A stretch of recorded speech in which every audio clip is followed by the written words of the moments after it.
They laughed when she brought cupcakes, rolled their eyes when she wore handmade bracelets, told her she didn't belong because she didn't have a phone or a fancy last name or the right pajamas for the sleepover she was never invited to. They mocked me, too, called me the pretty single mom, whispered that I was probably on assistance, told each other I was trying too hard to fit in. My daughter, Arya, kept smiling through it, softly, bravely. She folded napkins like she was practicing for a party she'd never attend. She packed extra cupcakes for girls who would never say thank you. And every time she got left out, she just said, maybe next time. But there came a moment, just one, that changed everything, and none of them saw it coming. I moved to Stonebridge for the school district. That's what I told people. But really, I moved here because I thought maybe it would feel safe. Winding roads, wrought iron fences, a bakery named after a French word. It was the kind of place where kids wore monogrammed backpacks and moms jogged in coordinated sets with green juice in hand. The kind of place where grief had no place to settle. I didn't fit the part, but at first, I tried. I really did. I stopped wearing mascara, stopped wearing anything fitted, thrifted neutral blouses to blend in, wore scrunchies instead of silk. I even parked 2 streets over so no one would see what type of car I was driving. I'd spent years working with people who made stories go viral, but now I just wanted to disappear. But none of it mattered because once they label you, it sticks. And the label they gave me was attractive, single, probably desperate. Quick favor before we move on. Over 90% of people watching right now haven't subscribed yet. If you're enjoying this story, tap that like button and hit subscribe. It's completely free, and it helps this channel reach more amazing listeners like you. Already subscribed? You're the best. Thank you so much. Now, let's get back to it. Behind their smiles, I could hear it. The whispers, the "she's trying too hard." The sideways glances when I walked into PTA meetings alone. It wasn't just that I didn't have a husband. It was that their husbands noticed me. At pickup, I'd catch them, men in Patagonia vests and wedding rings, looking a second too long. And the wives always noticed, every time. So the moms formed a wall, not an obvious one. No one ever said I wasn't welcome. They just made sure I never felt invited. I stood outside every circle, every fundraiser, every book club. At one event, one mom leaned in, smiled sweetly, and said, "You should totally join us sometime." "Oh, wait, the tickets are pricey, though." I didn't correct her. I just smiled back, pretending not to notice how her eyes scanned my Target flats like they were a punchline. Arya felt it too. She'd watch the other girls from the passenger seat, eyes hopeful, shoulders tense, always asking, "Do you think they'll invite me next time?" I'd say, "Maybe, sweetheart," but we both knew. I still remember the day she came home from school with glitter on her hands. She said the girls were making party favors, that they told her she could help. Just with the glitter part, not the real stuff. They handed her scraps, refused to let her write names on anything, and when she asked what the party was for, one of them said, "It's private, you wouldn't get it." She didn't cry that day. She just stared out the window and said, "I think I'm only invited when they need an extra." That night, she stayed up past bedtime folding napkins into flowers, like she was practicing for a party she knew she wouldn't attend. The worst part happened the day before the Taylor Swift slumber party, when Arya came home quiet, her lips pressed into a thin line, like if she said anything, she might cry. Later, when I pressed gently, she told me everything. They'd been whispering about it all day. Brielle had a Pinterest board, Lila had picked out the pajamas, one girl said her mom ordered Taylor Swift-themed cupcakes with edible glitter. Arya, trying to belong, had smiled and said she loved Taylor too, that she knew all the songs by heart, even the ones from before she was born. They all looked at her. Then Brielle said, loud enough for the others to hear, "Oh, you weren't invited?" Lila giggled. "That's awkward." Another girl mumbled something about limited space. Arya asked if maybe the invite got lost. Maybe they hadn't sent it yet. Brielle turned to her and said, "It's not really for people who don't have phones. You can't even join the group chat. And just like that, they turned away, kept planning, kept laughing. One girl even leaned over and whispered, "Just be chill, she's watching us." They didn't even try to hide it. That night, after Aria told me what happened, she didn't cry. She just climbed into her blanket fort in the living room, curled up in silence, and asked if we could bake. She picked chocolate because it reminded her of birthday parties, even if she rarely got invited to any. We frosted them with pink icing and pressed rainbow sprinkles into each one, slow and careful, like she was making something sacred. "Can we wrap a few in foil?" she asked, not looking up, "just in case someone at school wants one." My heart cracked, slow and quiet. The next morning, she packed 2 cupcakes in a lunchbox, even though I told her not to expect anything. "It's okay," she said too brightly. "It's just in case. You never know." I watched her walk into school with them, proud and hopeful. But when she came out that afternoon, the lunchbox was still full, untouched. She didn't say a word, just held it out to me without looking, like it was trash. I opened it later. The frosting had melted slightly. One of the cupcakes was smashed, like someone had stepped on the box. There was a sticky note on top, scrawled in pink glitter pen. "That's not going to make us like you." No name, just that. I sat on the floor and sobbed after she went to bed. Quiet, heaving sobs that wouldn't stop, the kind that comes from deep down, where rage and shame mix and turn into something too big for your ribs. A few days later, Aria told me she'd mentioned to the girls that it was her birthday that week. It wasn't. Her real birthday isn't until spring, but she said it so quietly, so hopefully, I didn't correct her. "I thought maybe they'd include me if they thought it was my special week," she whispered. I just nodded and kissed her forehead. That afternoon, she came home and went straight to her room. I knew something had happened. Later that night, I found out the girls told their moms about it. And those moms, the same ones who post "Be Kind" stickers on their SUVs, mocked it in their group chat. One of them had written, "Aria's mom must have told her to say it was her birthday to get sympathy cupcakes," followed by a crying laugh emoji. Another wrote, "Low'll tell her to wish for an iPhone and friends." I shouldn't have seen it. But I did. And once you see something like that, you can't unsee it. That was the moment something snapped in me. Not out of anger, but out of grief. I realized they didn't just exclude her, they erased her, and they were laughing about it. I should have pulled her out of that school, should have marched into the principal's office. But you can't force belonging. You can't legislate kindness. And part of me thought, if I just stay calm, if I just stay graceful, they'll come around. I was wrong. The next week, the Taylor Swift party hype reached a fever pitch. Aria came home humming lyrics under her breath, clearly trying to memorize them all. She told me Taylor once wrote 150 songs in a year, that she kept journals, that she turned being left out into something powerful. "Maybe if I write more, they'll like me," she said one night. I didn't know whether to hug her or scream into a pillow. Instead, I just said, "You don't have to earn kindness, baby." But deep down, I knew what she was doing. She was trying to become the kind of girl they couldn't ignore. The next morning, I watched her carefully fold a handwritten poem into her backpack. Later, her art teacher, Ms. Rodriguez, stops me in the hallway. "Aria's piece about belonging made me cry," she says quietly.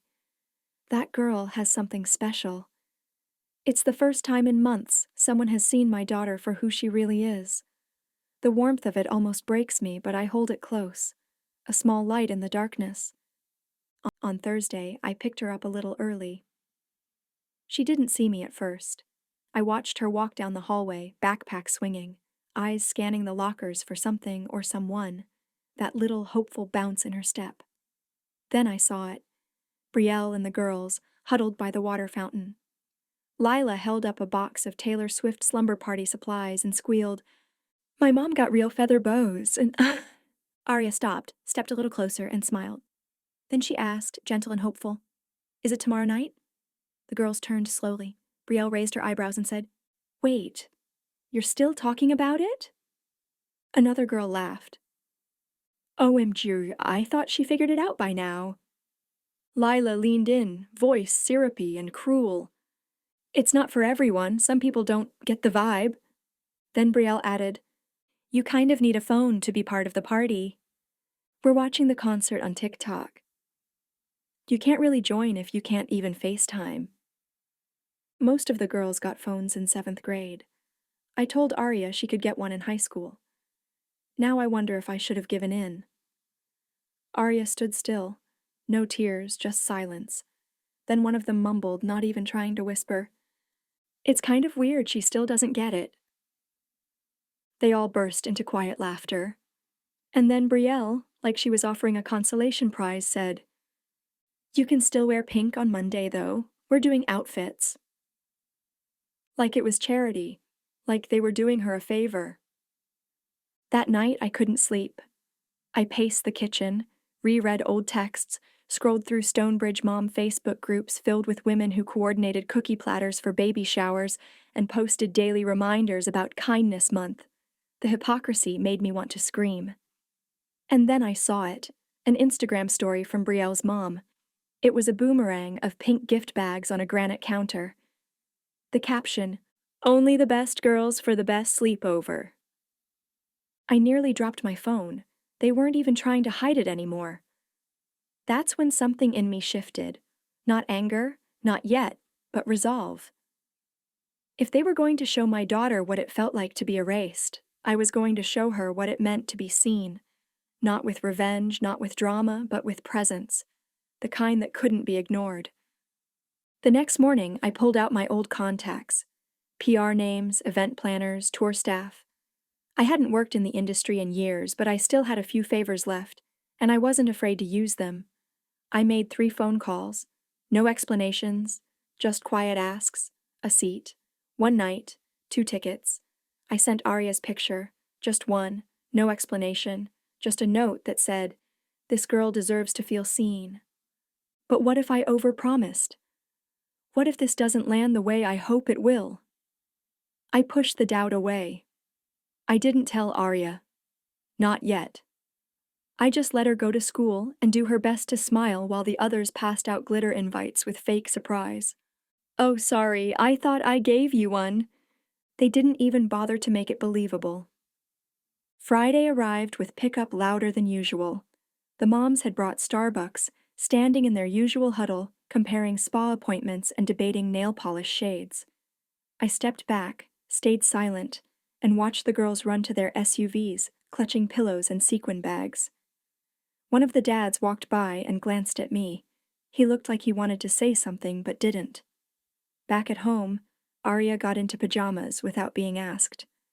She tried not to look sad. "Can we do popcorn and a movie night?" she asked, too cheerful.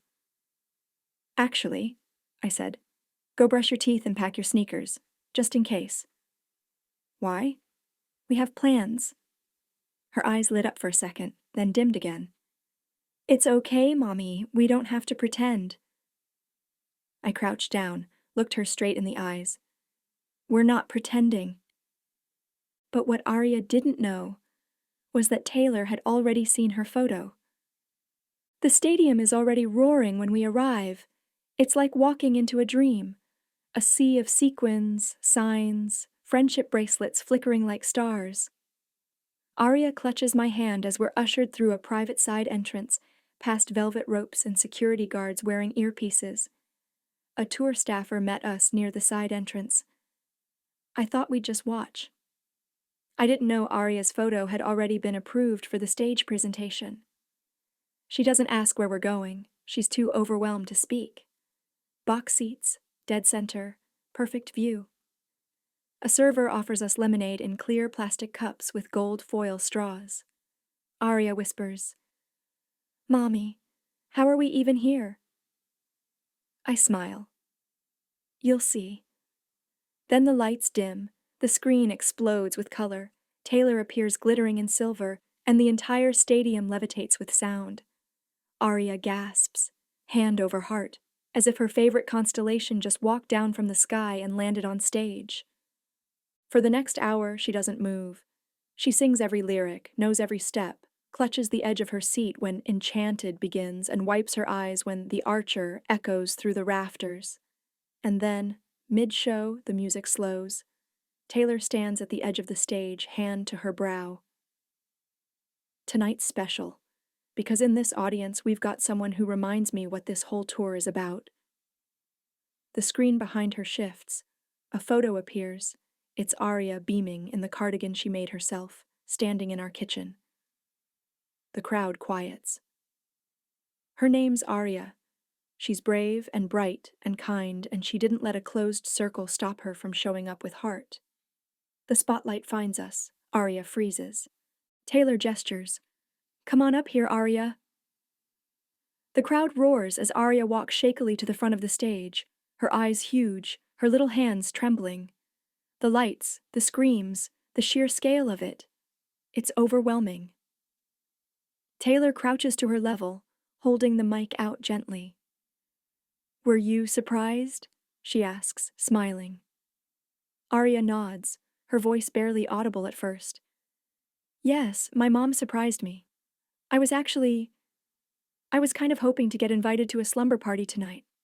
It was Taylor Swift themed too." The stadium falls quiet just for a second. Then an audible collective "aw" sweeps through the crowd.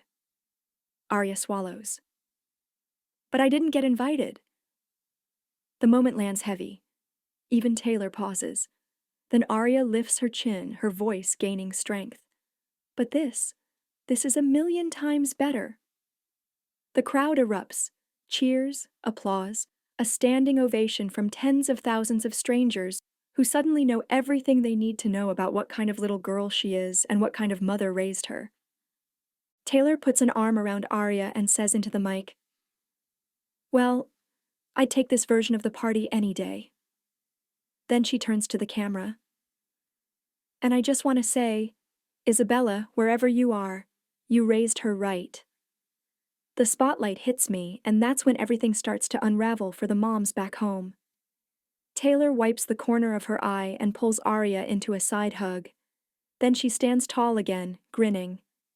"Well, Aria, I think it's time for a little bonus surprise." She turns to the screen behind them, the lights shift, the crowd hushes again. A new graphic appears. Taylor Swift X Kith Shopping Experience. 1 day. Unlimited. With Taylor. Bring 2 friends. The roar that followed wasn't just loud, it was warm, wild, like 70,000 hearts wrapped around one little girl. People scream. Someone in the section next to us drops their drink. Aria blinks in disbelief. Taylor turns to face Aria fully, holding the mic between them, and hands her the envelope. "This is for you. You get to pick 2 friends. We'll do lunch, shopping, the works. Just us Swifties." Aria's hand trembles as she accepts it. Back at the slumber party at Brielle's house, popcorn spills onto the carpet. All the girls are in matching pink pajamas, eyes glued to the big screen TV, glitter crowns, friendship bracelets, half-eaten cupcakes scattered around. The Eras tour wasn't broadcasting, but someone's dad hacked a live stream link from a fan in the audience. The party girls were watching it on Brielle's giant screen. Gasps fill the room. Lila jumps up. "No way! No way! She's getting a shopping day with Taylor." Brielle's mom leans forward, blinking. Then chaos erupts. The girls start shouting over one another. "I know her! She sits by me in music!" "She should pick me. I always kinda liked her." "She has to bring someone from our class, right?" One girl snaps a selfie with the screen. "I'm gonna DM her. I bet she sees it." Someone else says with a pout, "Ugh, that was supposed to be our theme." They don't realize yet that they're the reason this happened. Monday morning arrives like any other, only it isn't. The air feels different when I open the front door, crisp but charged, like the whole town is holding its breath. Aria zips up her hoodie and pulls her curls into a half-up twist. No glitter, no bragging. just the same Converse and faded denim she always wears. Except now, the world looks at her differently. She doesn't say much. She doesn't have to. I drop her off near the side entrance at Stonebridge Middle School, the one near the auditorium steps. She likes that route better, less crowded. Normally, the girls from the slumber party spill out of their parents' SUVs in a wave of perfume and pastel. Today, they arrive quieter, slower, no matching outfits, no giggling. When Arya steps out of the car, a few heads turn. I see it instantly, the double takes, the lingering stares. One girl elbows another and whispers something behind her hydro flask. Another scrolls furiously on her phone like she's hoping the weekend was a dream. It wasn't. Taylor Swift had said her name. Twice. By lunchtime, my phone starts buzzing and doesn't stop. Moms I barely know are suddenly texting me like we're old friends. Hey, Isabella? Random question. Has Arya picked her 2 friends yet for the shopping trip? Just asking in case she wanted to reconnect with some of the girls. We're so proud of her. My daughter said she was incredible. If you ever want to grab coffee sometime. I just realized we've never really gotten to know each other. Let's change that. They're scrambling, clutching for connection now that it's clear they missed something important. They thought I was just a pretty face with a humble car and a daughter who didn't belong. They didn't know I was the executive behind 3 of the biggest social campaigns in the tech industry last year. Didn't know my last launch hit $50 million in earned media. Didn't know I'd chosen to blend in. For Arya's sake. Because I wanted my daughter to grow up loved, not envied. But now the veil has dropped and they're trying to catch up. That evening, Arya is quiet. She plays with the edge of her envelope from Taylor, tracing the gold lettering like it's magic. I sit beside her folding laundry. You don't have to pick anyone out of guilt, I say gently. She shrugs. I'm not. She already made her choices. 2 names. One is Emma, a quiet girl who always waves when Arya walks into band class late and once let her borrow her charger during a fire drill. The other is Nadia from the after-school art club, the only person who noticed when Arya's friendship bracelets disappeared from her locker and left her a new one with a note.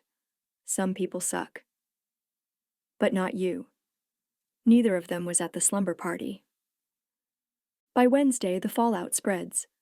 The slumber party flyer is gone from the bulletin board, and so is the group selfie that once sat on Brielle's locker. Later, someone taped a photo of Arya on stage beside Taylor Swift in the hallway where Brielle's flyer used to be. No caption, just the image. Wordless. Perfect. Someone starts an anonymous Reddit thread. Mean girl moms got humbled.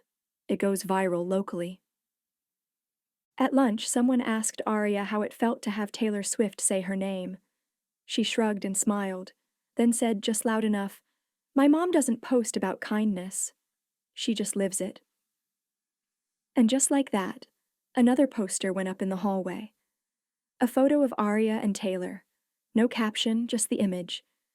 People post screenshots of Arya's heartfelt caption she posted quietly that night.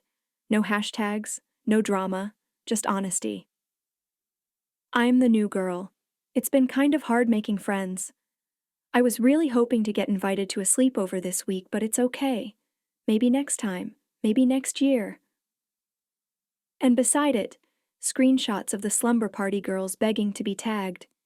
Even teachers reposted on private accounts with hashtags like #kindnessmatters and #beanArya. Suddenly, being in the circle isn't cool, it's cringy. The queen bees are dethroned, not by drama, but by a quiet 8th grader who told the truth and didn't ask for sympathy. On Thursday, Brielle's mom corners me in the school parking lot, her tone sugary. Isabella, I just want to say, I had no idea how much that party stuff hurt Arya. We would never intentionally leave anyone out. I meet her eyes, let her speak. Then I say, I know you didn't think she mattered. That's the part that hurt.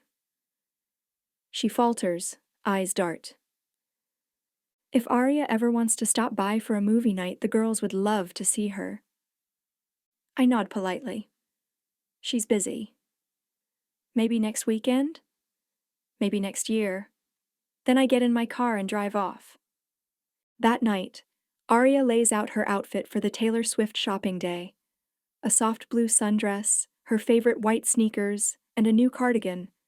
This one real cashmere, gifted by Taylor herself in a box labeled, "To the girl with the biggest heart." She slips a folded note into her backpack. "Just something I want to give Taylor," she says. Later she tells me what happened during their private moment. She said, "I wrote something for you, but mostly I just wanted to say thank you for seeing girls like me." "You excited?" She nods, then pauses. "Mom?" "Yeah?" "You didn't have to do all that, but I'm so glad you did." I brush a strand of hair behind her ear. "You were always the moment, Aria. They just didn't see it yet." She smiles, and this time it's not nervous or apologetic. It's radiant, like someone who knows her worth and will never let anyone dim it again. They used to say she was too quiet, too soft, too much like me. They didn't see the strength in her silence, the courage in how she waited, always hoping, never asking. They do now. The day after the shopping trip, Aria posted one last photo. Not of the spree, not of the designer bags or the private lunch with Taylor. Just a picture of her walking down a sidewalk, arm in arm with Emma and Nadia, laughing. No makeup, no filters, just sunlight and trust. Her caption? "The best part wasn't the shopping. It was not having to pretend." That post did what no award, no PR campaign, no viral moment ever could. It reminded everyone that kindness isn't an aesthetic. It's a choice. A week later, she was invited to join a school leadership committee. The same teachers who used to overlook her now ask her opinion first. At the next PTA meeting, her English teacher quietly approaches me and says, "Your daughter changed more than just the seating chart around here." She still wears the cardigan, but not because it's from Taylor, because it reminds her of the night she stopped waiting to be included and walked straight onto the stage. As for me, I haven't changed much. Same car, same grocery store. But when I walk into parent events now, people see me. They see her. And they know. Some people build their power quietly, with grace, with patience, with daughters who outshine the rooms they were once left out of. Because sometimes the most radical thing a woman can do is raise a child the world forgot to welcome and make sure she never forgets her own worth. We didn't get invited to the sleepover, but we got the stage.